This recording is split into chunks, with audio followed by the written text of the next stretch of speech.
Hey there folks, John from UConn Extension Master Gardeners, doing a little seed starting today. A few things to think about. I hope everybody, first of all, hope everybody's doing well, hanging in there. Lots of interest in starting seeds this year, given the current situation. So I know that there's a lot of questions out there, so we're just trying to do a couple of videos talking about seed starting and beginning gardening.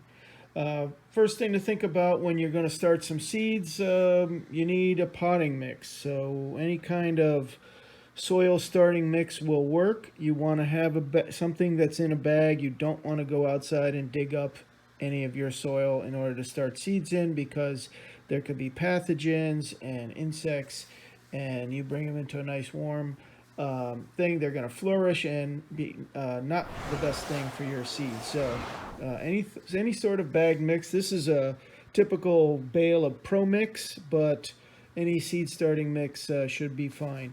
You don't really need anything with compost or fertilizer in it for getting seeds started. They don't need a lot. There's a lot that's already in there.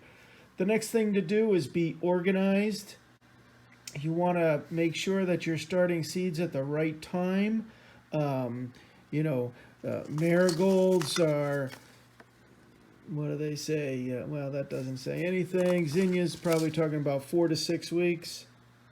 4 to 6 weeks. So we're sitting at April 8th, 9th, 7th. What's today? I don't know. Something like that. Oh, I wrote it on my label for the tray. 4/8. So, that puts us the middle of May at 6 weeks away. So that's just about perfect. Some things to think about, probably too soon to start cucumbers. Cucumbers, gourds, pumpkins, squashes, probably don't want to start those until like the beginning of May or the last week of April, depending on what the weather looks like. You give them a couple of weeks in the pots, and then you transplant them out. They don't like their roots to be disturbed. Conversely, something like delphinium at April 8th, probably too late. 180 days. So 6 months basically from now is when they would bloom. So what are we? April to May to June, July, August, September. You're talking about October before the blooms go.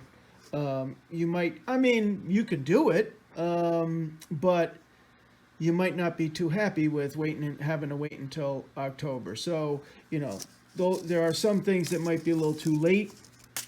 We're also I'm gonna be doing some zinnias, some marigolds. I know they're a little pedestrian, all those fancy gardeners out there, but I happen to like, that giant red one. How about a white marigold? We're gonna do some Thai basil, and we're gonna do some tropiolum minus, the ever popular tropiolum or tropiolum. That's of course nasturtium. Now, tropiolum majus is the standard nasturtium, much bigger. This is a smaller plant. We grew these last year, and we were happy with them. I don't know, what does it say? Habit. Mounding plant. So it's a nice little mound with these gorgeous, as we say, red blooms in the corners of the garden. So, first thing I like to do is I will fill the containers with soil. Now, if you want to reuse containers that you had from last year, that's cool. That's great. Less plastic waste in the environment, but you do need to soak them and clean them. So we suggest 1 part household bleach to 9 parts water. Soak them in that for 10 minutes, and then rinse them off really well and let them dry completely. We don't want any bleach before we then put the soil mixture in. So you can reuse all those 10 by 20 trays and any of these things, but a lot of times what we'll do is we'll set up soapy water like a one of those storage containers, and then that gets some of the dirt off. Then have the bleach and water solution, put it in there, let them soak for 10 minutes, and then another one with just plain water, and then a table to let them dry off completely, and then we'll put our soil in. So that's a great thing. I also will like to label. Now, sometimes you will see folks that will put individual labels in each one of these 6-packs. That's too much for me. I do way too many seedlings. I do have some labels, but I can't keep track. So what I do is I label the flat. So this will be flat 13, flat 13. I think I'm up to 17, but I didn't do Tredici yet. So that's 13, the date that I'm sowing, and then it'll be A 1, 2, 3, 4, B 1, 2, 3, 4, and then I'll just mark that right on to the package. So the zinnias will go, and well, you'll see. So keep that label, put that right. How can I do this one-handed here? Come on, let go.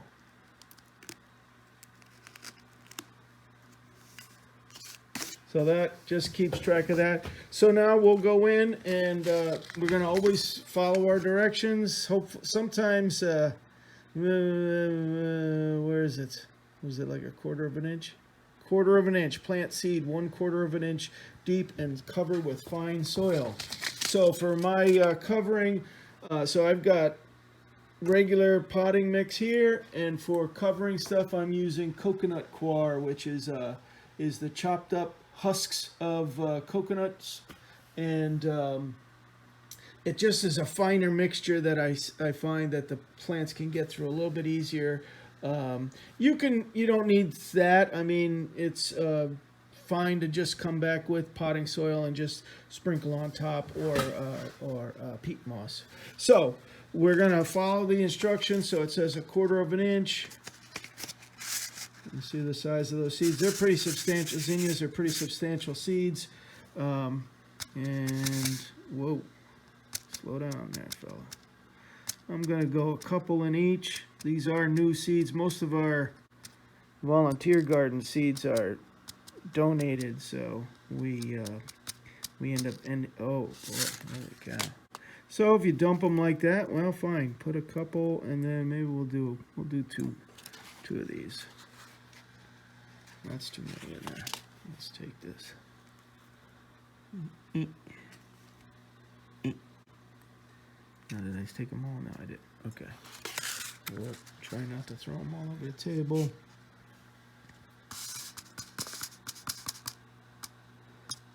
Couple in each. Do I want to do 3? Maybe I'll do, yeah. I like these. I haven't grown these before, so I'm excited. I was in the store yesterday. That's an adventure these days. So now I have used this. I'm going to label this as the name of the flat, which is Tredici. You get to name your flats whatever you want to. I'm trying to learn Italian. That's really helpful in this day and age. And it's A 1, 2, and 3. So that's all 1, 2, 3 of those 6-packs there. And then now it's 1/4 of an inch. So I like to make nice good soil contact, right? This is a big seed, so you could give it a drink, but I like to give it a drink after.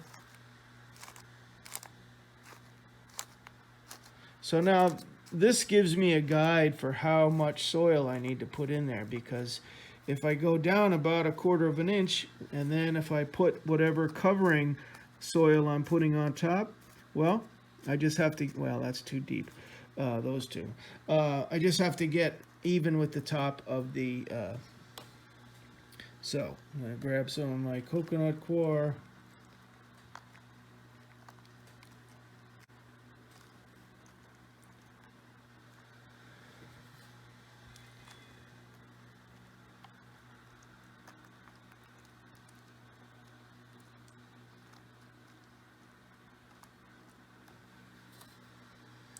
I know this makes for scintillating television.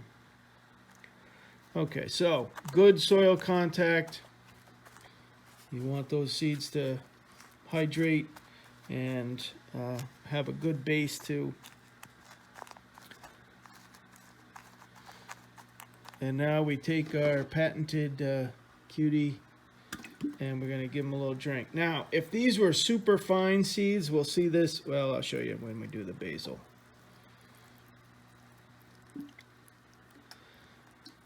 You want to give them a good drink. Okay, so now if we do the basil next, the Thai basil, super fine seed. And we always are looking at our instructions. And I think it just says, you know, cover slightly or something like that. Sometimes the seed companies, bless their hearts, they don't give you the best info. Sometimes there's nothing on there. You find a company that you like that has some good information on. And so, you know, if you're planting Thai basil, you don't have to go to their website. You can go to somebody else's website. I know that, and get the best info. I buy seeds from everybody, so I'm not playing favorites here. Johnny's has got really good information on there. Getting seeds started, gives you temperatures that are optimal. You know, eggplants are optimally started at 86 or 89 degrees. Parsley wants to be between 65 and 70.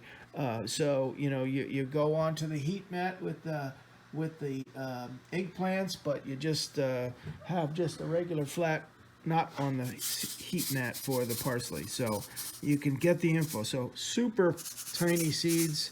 You see those in there? I'm going to sow these pretty thickly. These were from last year. So maybe like 5 or 6, and hopefully I'll just have a problem with too many. Oh boy, that's a lot. That's really thickly. It's like I'm making soup.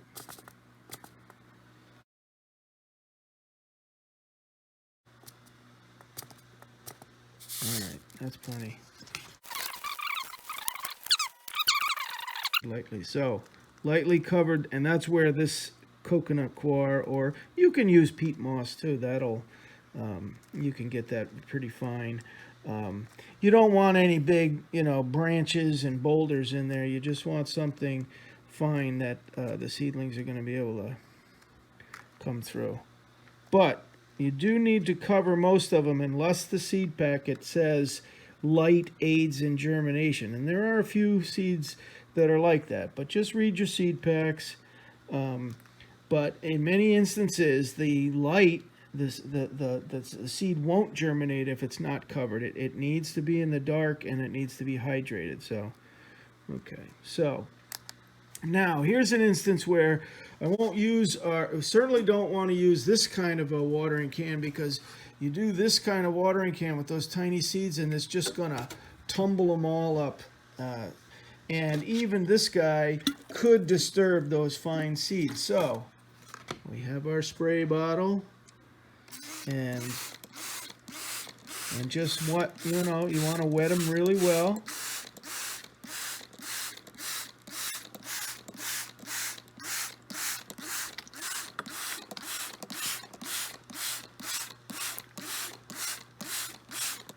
Okay. So what did I do there? That's B4 and A4. All right, so I'm going to write that on the back here. Whoa.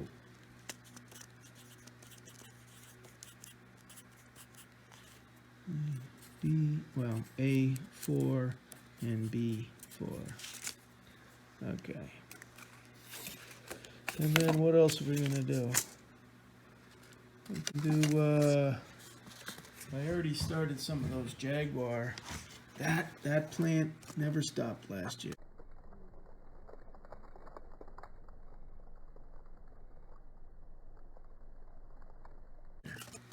Silly little marigold, but I'm going to try these white guys. So, marigold seeds, they seem to germinate like so quickly. But they're these little Akeens with this frilly bit on the end, so I'll go a couple. They don't give you too many. Come on. You're gonna come out and play? No. Alright, now I'll probably get 40 of them. Oh.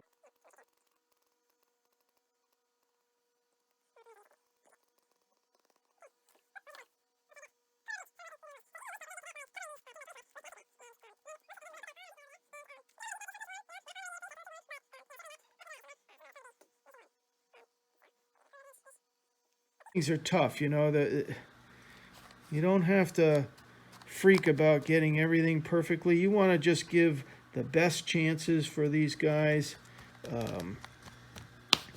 There's enough stress today without worrying about, you know, if you're doing everything perfect for your seeds. All right, so Dora needs a little bit more water. Oh, well, let's see. I guess I can put a little bit of dill in. Dill takes a long time to get going. What did I do there? That's B2 and 3 on the snowdrift. Come on, package, open up. Oh, you're gonna be like that. Okay. No, we'll take. No, that's not good. Not good. Come on, fingers. Today. Oh, jeez, what am I doing? You can sow dill very thickly, not quite that thickly, but if you sow thickly, then what'll happen is you can use it for the foliage. You know, you don't have to thin it quite so much. We're going to take some of these out of there. That's ridiculous. But if you're looking to get seeds, then you need to thin them out a little bit more to have individual plants. So that's still too.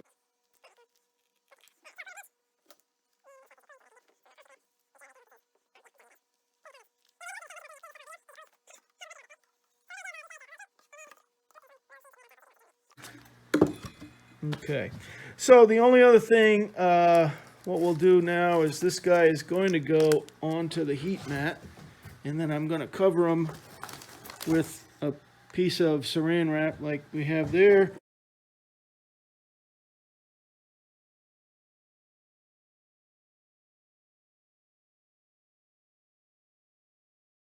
For the nasturtiums, big seeds like to be soaked, or you can have a little bit better success rate if you do soak them. Also, nasturtiums are one of those kind of plants that do not like their roots to be messed with. So what I'm doing here is I'm planting them in these much larger containers, and then when I have to transplant, I'll be able to have a much bigger root mass, and hopefully they'll put up with me transplanting them. So I'm going to do like maybe 3.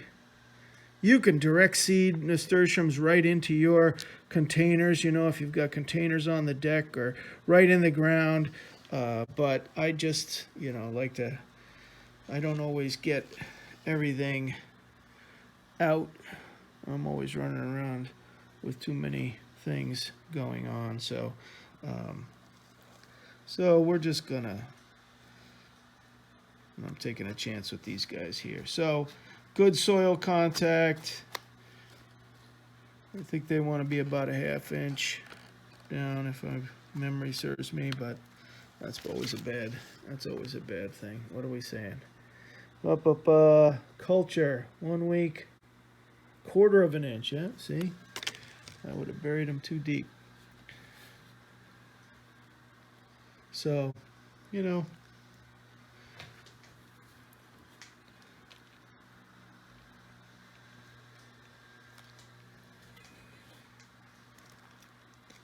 all right. So both of these will get covered. Now the nasturtiums I am not going to put on the heat mat. Number one, I don't have any more room. I do stack things up on the heat mat. And just, you have to make sure that you check them a couple of times a day, because if stuff starts coming out, then you want to take it off of the heat mat. So, I recall I said that um, eggplants want to germinate around, optimal germination is at 85-ish degrees. Well, once they germinate, you pull them off of the heat mat. They don't need that temperature once they've germinated, and they can just be in like a 70-degree area then. So, as far as lights go, the best thing that we can tell you is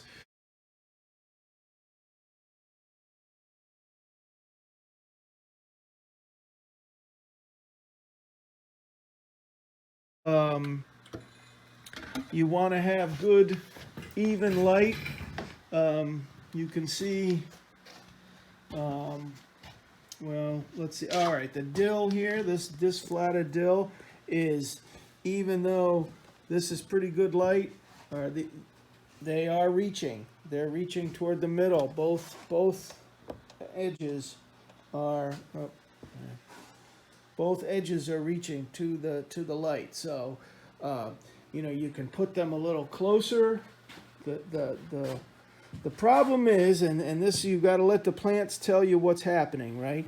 Is you need to have the plants not so close that the heat coming off of your fluorescent bulbs is going to damage. They will damage the plants because they can't handle that intense heat when they're at this tiny stage here. So the standard T12 bulbs, which are the big Mongo ones, 1.5 inches in diameter, those ones do not have enough brightness, so you really have to put those really close, and when you get them so close, then their heat is damaging. So you have to play around with, get them close, but you're probably going to keep the T12s maybe 4 inches or so away from the tops of your seedlings. And if you've got stuff like tomatoes here and I forget what this is. I gotta look at but the amaranthus is much shorter. The peppers are shorter. You've got to have a happy medium, and those T12s aren't the best. I'm not a big fan just yet of the LED bulbs. I mean, I've got one that I've been testing, which is a very expensive one. It's this purple, so it's got these, this kind of thing. And the dahlias,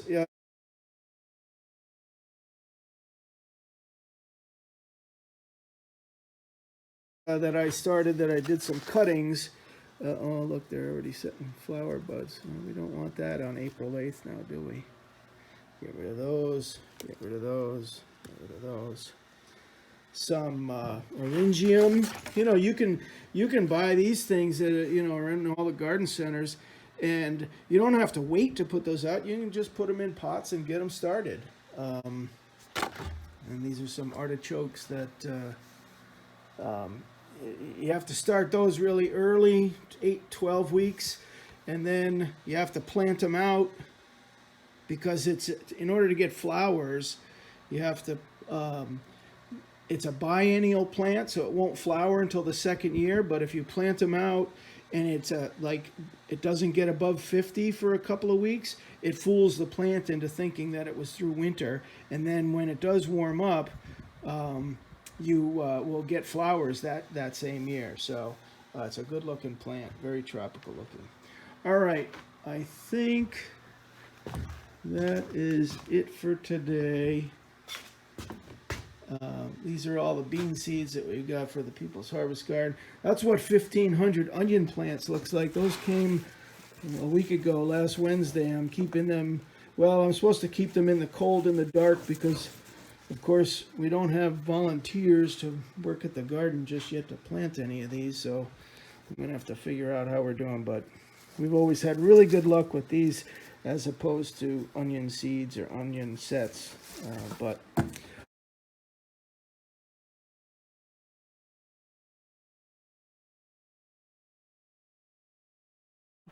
We're going to be planting some peas today, so we're sitting at the 5th of April here in northeast corner of Connecticut.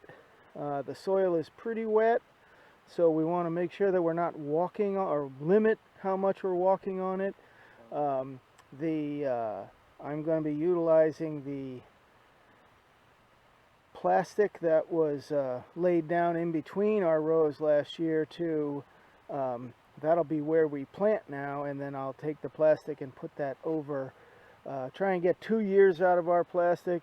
Usually not suggested, especially if you had some sort of fungal disease that occurred, but we did not, so I'm going to risk it for this particular crop. So I'm going to pull back this black plastic and prep a seed bed for the peas, and probably we'll do turnips over there. And voila, see how easy that was? Look, took like no time at all. So just beat up the weeds in this row here. I'm going to either come back with some cardboard on top, or maybe take this plastic from the previous year's aisle and put it on top of there. But now I'm going to plant some peas in this aisle here. All I did was sort of smoothed out the surface so that I've got an even plane for planting the peas. I started soaking the peas. You know, these have been soaking maybe 4 hours, 5 hours. I don't know. Can you see that? Let's see. Does it focus? Lovely. Now, this variety is called Snowbird. We rely here on donated seeds. Large yields of edible 3-inch pods, 58 days, so we're looking at harvest now, you know, then middle to late May. 2 inches apart in double rows, spaced 6 inches apart, 24 between each set, 1 inch of fine soil. You can do that. Oh, I always encourage everybody to follow the directions on the seed packet. The way that I like to do our peas here at People's Harvest is sort of a mass planting, where in a 1 foot strip, let's see where I'm focused on. So I'm right about where that double rock is. So in a 1 foot strip, so from, let's say, here to here, I want to put about 12 seeds. So we got to make 12 holes. 3, 6, 9, 12. About an inch. 1, 2, 3, 4. Some of these are older seeds, so I'm not worried about sowing too thickly. You know, beggars cannot be choosers in a volunteer community garden with no budget. So we always holes and holes. We'll see what happens. So then just keep going the whole row. These ones don't need support. If you did need support, it'd be good to get at least the posts in now, and then you can come back with whatever, you know, if you get a tall variety that's going to grow 3-4 feet, you know, put your posts in now, nothing's in the way, and then you can either put your strings up or the, wow, English, fencing. So, put it on, that's on. All right, so peas are in. Move the plastic from stuff that was here, moved it on top of all those weeds. Not sure if it's going to be really a complete weed control there, but it's one way to keep them suppressed a bit. We might come back with some cardboard on top of it, or maybe even another layer of plastic, but for now it's a way to delineate what we've got. So we've got peas over there. I'm doing a couple of furrows here to do turnips. Turnips are a favorite, well, a favorite of mine as somebody that does the garden and we gauge our success by weight. Now turnip seeds, I don't know if I'm going to be able to do this or not. Turnip seeds are really tiny. Can you see those?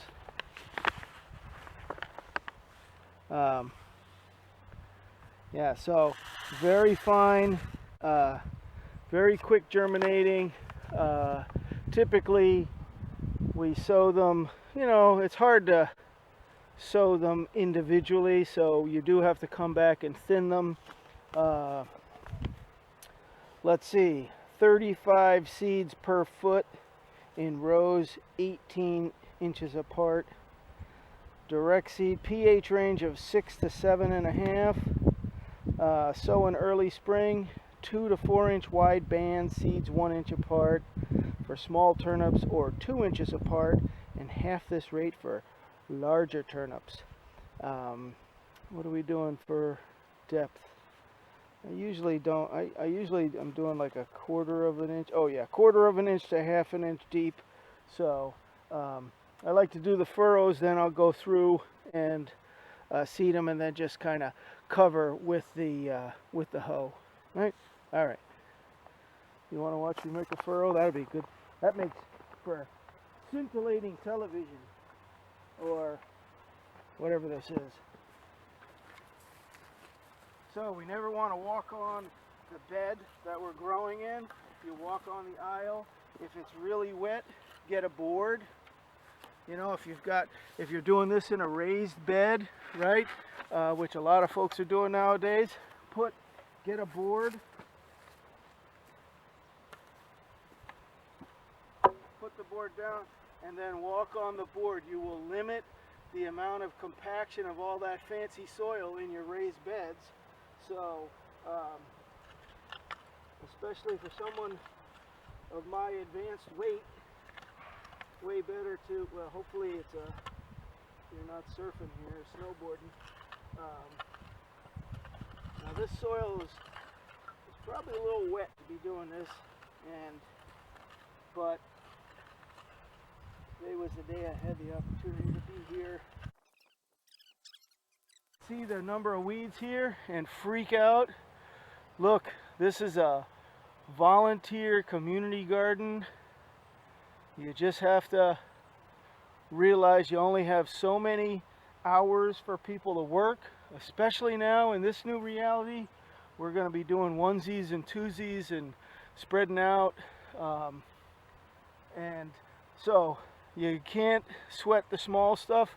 Clearly it's better to not have weeds competing in the bed. Don't let them get established, because then they're going to seed, and the seeds then are just building up in your soil, and as soon as they're exposed, you're going to get a big flush of weeds to come back up. But you know, you can only do so much, so you just kind of have to ameliorate some of that type A personality if you want everything in its perfect spot. You know, in a community garden setting, you have to sort of just chill out, have a good attitude, and you know, get the stuff in and do what you can. And when you get to your point where you can't do it, you know, you stop and you're okay. All right. Thus endeth the lesson. What movie was that? Come on, leave me the comment. You know it. Sean Connery, Kevin Costner, The Untouchables. Come on. You people need to put the books down and watch a little bit more television. All right, hold on. Are we on? Okay. So what I like to do for seeding this is I will, instead of in that giant, what's going on here?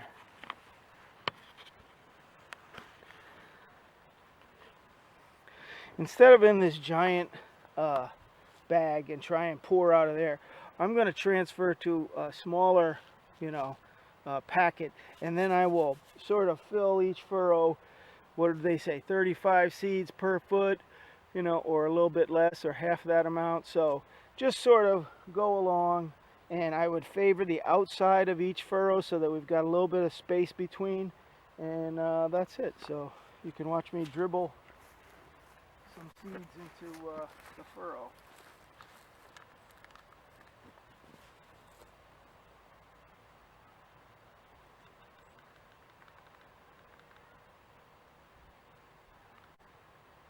You counting at home? Is that 17? Oh, terrible. That never happens, especially to a master gardener.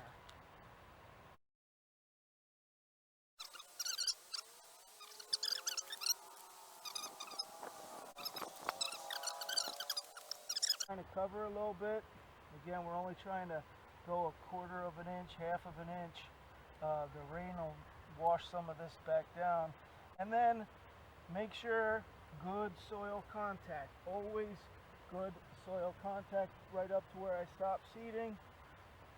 I mean, you don't need to hammer it down, but you don't want it to be just hanging out in amongst the big air pockets. So that's it. So I'm going to finish these 2 rows and get out of Dodge, and stay safe, stay calm, garden on, and remember, you can always email the Master Gardeners with questions, or on our Facebook page.